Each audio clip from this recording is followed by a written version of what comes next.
دعوة القيمة قيمة أفراد وركب على دين عدل سيادة الدنيا وإذل وتربيلك وركب على دين عدل سيادة عالم كوريا وسجل يتوانكي مارسو رمضان نصيده كلا ووركب قدوي على دين عدل سيادة محكمة كلا أيها توجسي كل كلا إن لسي وضع شقد ميستا تربيلك يلعق ميستا لقصي هي يد USA إلى يهدر USA المستقبل كده ودين عنا وصنود وحالة توجسي لمان دقاريه تبدأ إيجيتشتي هاي Department of Government Efficiency ولب حيدوش وهجامية إلان ماسك أيها سي وضع تشارج كلوية قناة تيودور شوان أيها وحاول البضي إن ماسك وصدق ورقصة بدن وجج من جاب صدق تلاقين كنوع عسكرة ونوتشيو أيها إن وشغالة هرل وشغالة كإريو يضل شيء إن شغالة فرب بدن أي طلبنا يان إن أيجو عن حقوق دميل صارين شقوي كلا جبري مالمه قدامي روج أيها دين كلا وحاي شكتي إن يسي ودي دونتو هلجن كأي كل ريادين يسومر ونرك كذا ما يسا أي ريادين شوتشين تقار كم ده قرشياش آدي كأوليته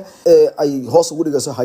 هايداس أيها العجية يسير الدنيا أو كتير الصومالية لتشوتشي وحنا الدولة الأمريكية قوي كتير منطقة العجها سيحيان كول جت سنة أما لقد عيه الضد كرير مريكان 10 بحياشة مدحونا ترامب أيها دين عكلة وحوار أفكار وكوقا ضي فدرال كمحكمة ديهسه taasoo qayladaan iyo care aad xoogan keentay madaxweyne Donald Trump ayaa ku sifeeyay mid kamid ah dadka go'aamada ka gaaray joojinta dadkii la doonayay in laga saaro wadanka Mareykanka ee uu ku sheegay inay ahaayeen tuug ka timid wadanka Venezuela in uu isku day in uu joojiyo waxa uu ugu yeeray charge aan la dooran oo uu doortay madaxweyne aan la dooran oo sodalka u dhigay taasoo noqotay qadafkii aadka ugu xooganaa taasi judhiba waxay dhalisay in ninka ugu sareeya maxkamadda sare ee dalka Mareykanka US Supreme Court Chief Justice loo yaqaan John Roberts uu soo farageliyo taasoo markii ugu horeysay ee waran siyaasadeed ay ka hadasho ay noqon doonto maxkamadda sare chiefka ugu sareeya cadaaladda dalka Mareykanka John Roberts ayaa waxa hadal qoraal oo laba line ah oo uu sii daayay waxa uu ku daadifeeyay faragelinta maxkamadaha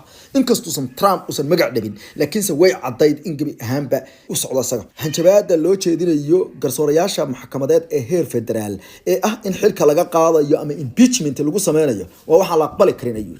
wuxuu yiri laba qarni ka badan ayaynu dhisanay hanaan maxkamadeed labada qarnina gabi ahaanba waxa cadaatay in aysan gurigeedii allaheedba aysan ahayn dhaqanka ugu wanaagsan ee lagaga jawaabo maxkamadaha federaalka go'aamadooda in lagu handado in la impeach gareynayo oo xilka laga qaadayo taasoo macnaheedu ay tahay in golayaasha baarlamaanka ee dalka Mareykanka ama Congress-ka la horgeenayo maadaama xilka ka qaadi karaan ayna hayd ayuu yiri talaabooyin kale oo inoo furan oo ku jirto in ay maxkamadaha dadka ay isdacweeyaan oo dhan oo dawladdu ka mid ka tahay ay abiilka iyo raxfaanka aadaan laakiin sahandad noocaas oo kale aysan aadin ayuu yiri John Roberts inkastoo Trump soo hadal qaadin laakiin se tan ayuu eeg qayla wiilatay waxay u egtay xaaladda dalka Mareykanka isku daadatay isla markaana khatar aad u xoogan keentay charge loo yaqaan James Prospect oo uu Obama magacaabay ayuu weerar afka oo toos ku qaaday madaxweynaha dalka Mareykanka Trump oo asagu bartiisa loo yaqaan True Social qaatay ayaa waxa uu soo